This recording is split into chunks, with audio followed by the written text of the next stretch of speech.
Thank you, Whitney. I hope everyone had a good day and the evening is treating you well. Let me make this a little larger here.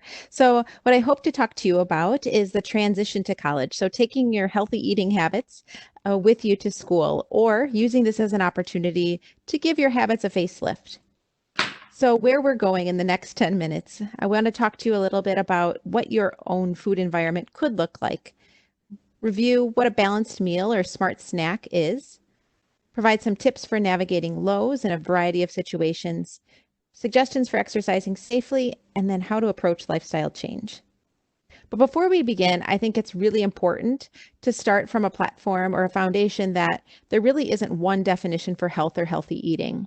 Health could mean being free of illness and disease. It could be an overall well-being. It could be simply being physically able to do what you want to do, or even functioning well with a chronic disease such as diabetes without age-related limitations.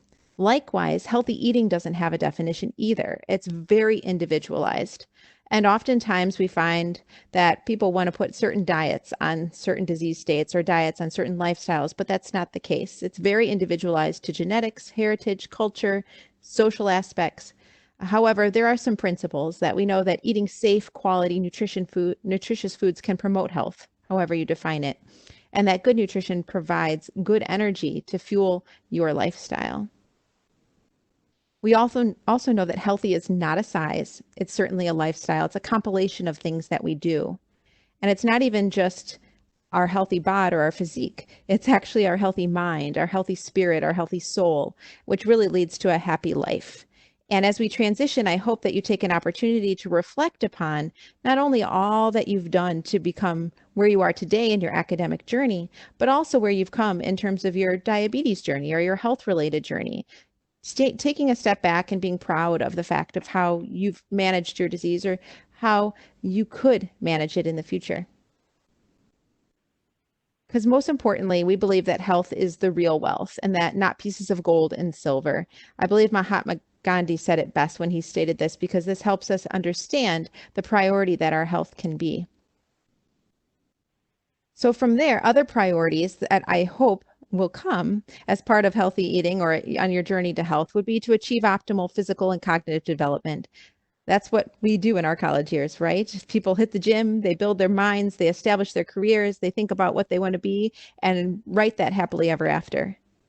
Hopefully, part of that is maintaining a healthy weight, enjoying food and maintaining a positive relationship with food, continuing to develop or maintain healthful eating habits as your own person, on your own independently, and participating in regular physical activity that brings you joy and thus is sustainable.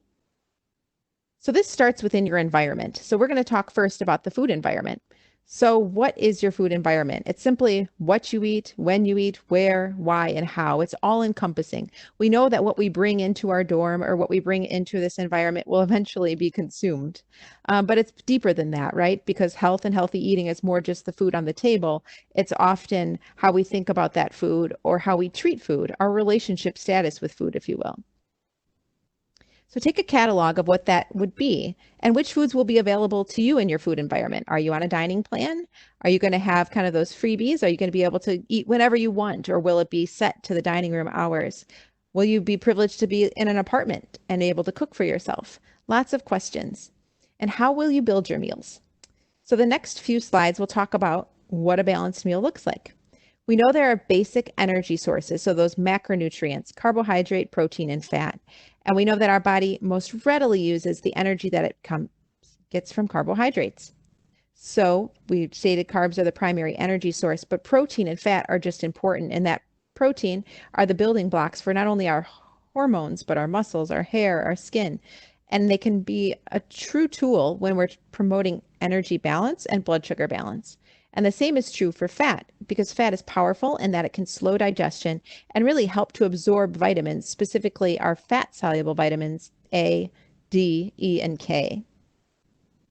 So when we're building meals, we want to be thoughtful about that. And that's why the plate method or my plate can be really helpful in thinking about kind of the boxes to check when building a meal.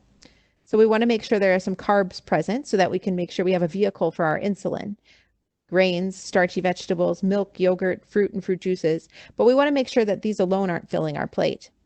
We also want to make sure that we feel confident in counting our carbs, whether it's label reading, using an app such as Calorie King, calculating the carbs in a recipe that we've made homemade, or even seeking out carb information from our dining hall. So take that step to think about as you are crafting your food environment of how you will find information or what tools you will use to set yourself up for success.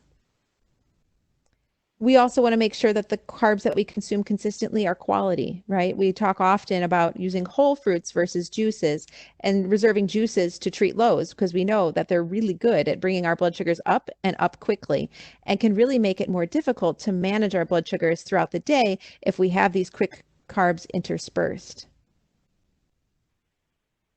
We want to be mindful of our protein choices, going lean with protein, meaning not necessarily lean in fat, total fat, but lean and saturated fat, because solid fats or saturated fats are highly correlated or associated with elevated LDL cholesterol and poor heart health. So being mindful that the proteins that we're consuming often, such as lean beef, skinless chicken, fish, beans, nuts and seeds, or low-fat dairy or dairy alternatives, are lower in saturated fat and prepared in methods. And this can help us to promote heart health too. And then finally, fitting in fats, because as we stated, fat can be a powerful tool in slowing down digestion, promoting satisfaction, and helping to absorb those powerful fat-soluble vitamins. They can also provide balance of the blood sugar as they slow digestion. And these come in a variety of sources, again, nuts and seeds, olives, avocado, hummus, and we want to reach for more of those omega-3s. Now, you may be thinking these are not readily available on college campuses, but if we prepare ahead of time, if we think that, ooh, I want these to be a part of my food environment, then they can be. You have that power, you have that control.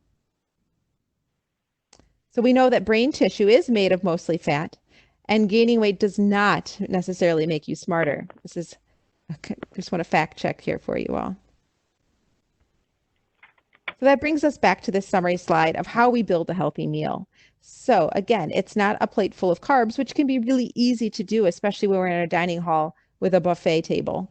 But we have to be careful at making sure that we do reserve space on that plate for vegetables, fruit, dairy, and protein. That will provide more satisfaction and a healthier landscape internally for learning, playing, and working. Oftentimes we find that our college students learn that they don't have time for a meal, right? They have back-to-back classes. Depending on how you've structured your schedule, that might be true for you. And in that case, we want to be just as smart about how we build snacks. And here you'll see that it's important to have at least 2 food groups at a snack.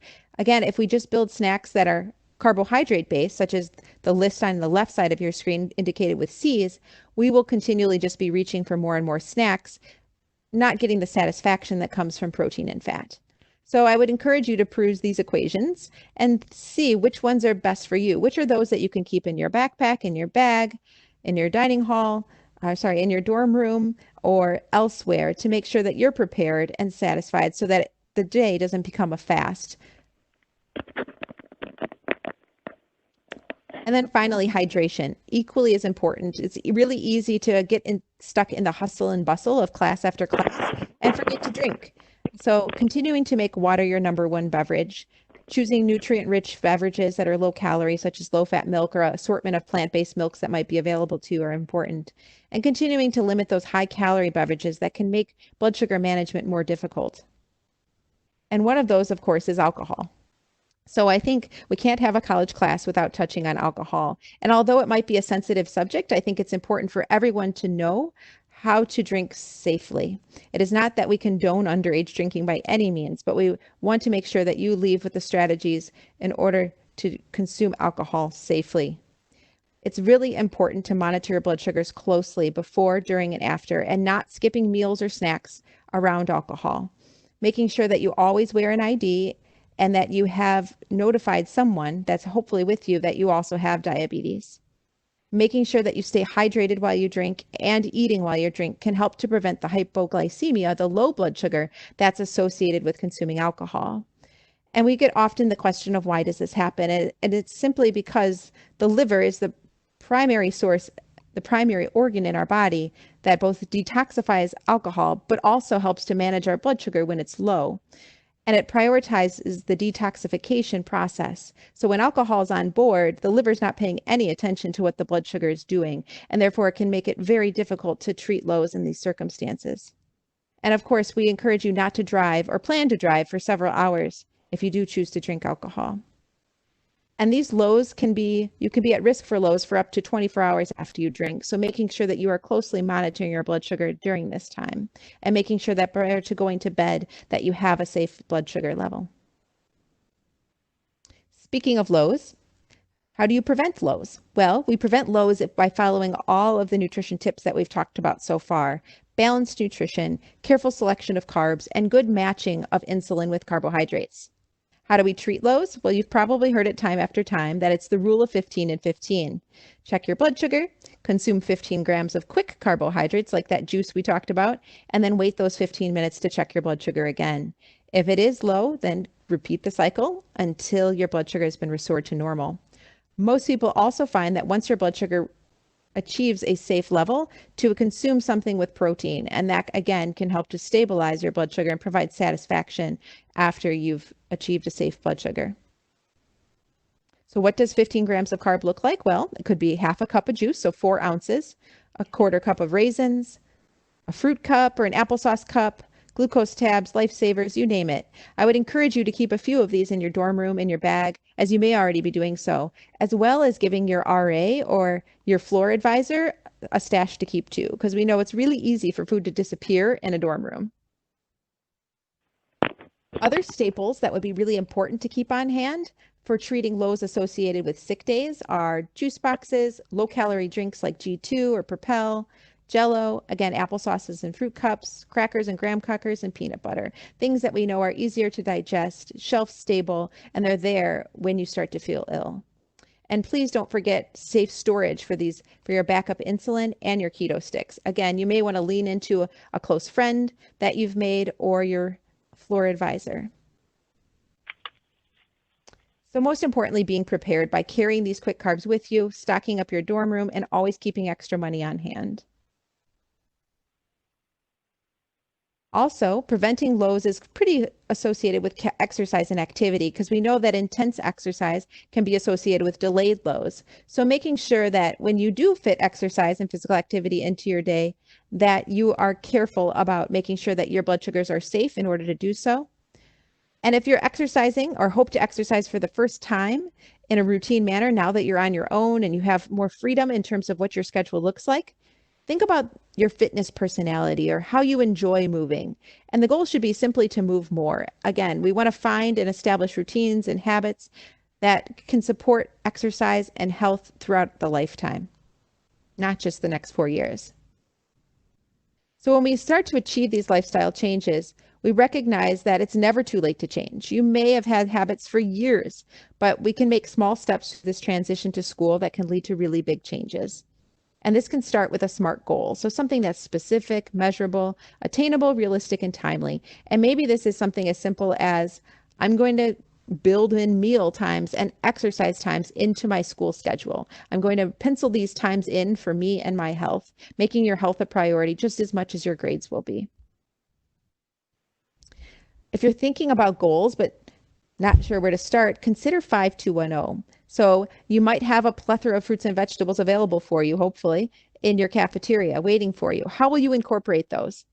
Maybe you really want to make a commitment to drinking more water and giving up juice or soda. That would be the 0 servings of sugar sweetened beverages. Or really focusing on moving more. We know COVID has kept people at home. Screen time has really increased in terms of prevalence and frequency, but maybe you're ready to say, nope, I'm going to convert my screen time to physical activity. Whatever it may be, again, set a SMART goal, find an accountability partner and social support, and achieve it.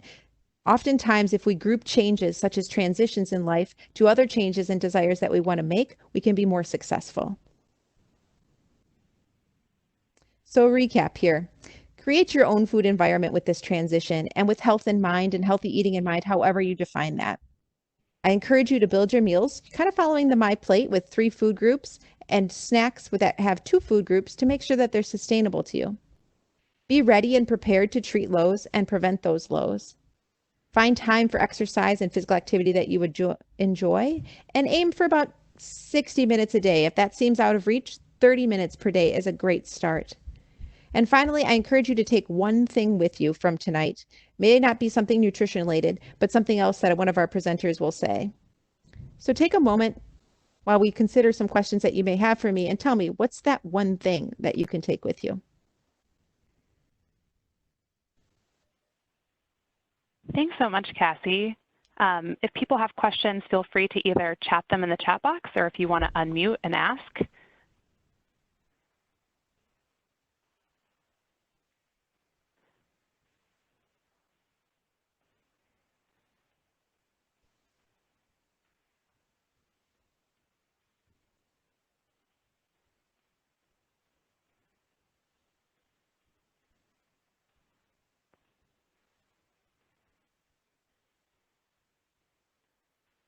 I'll take the quiet crowd as a compliment that perhaps I answered all their questions.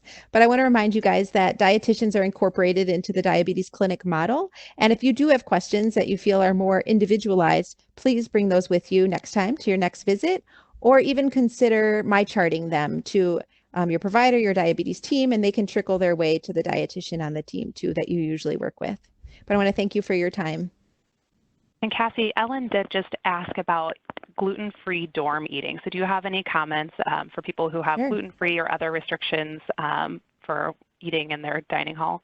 Great question, Dr. Connor. So gluten-free foods are more readily available than they ever have been, simply because of the growing prevalence of celiac disease and people following gluten-free patterns just out of a choice, a lifestyle choice. Excuse me. So I would encourage you to touch base with your food service director. They're often associated with university housing or university dining. Most college dining services have a dietitian. They're all required to do nutrition analyses, and they can make that information more readily available.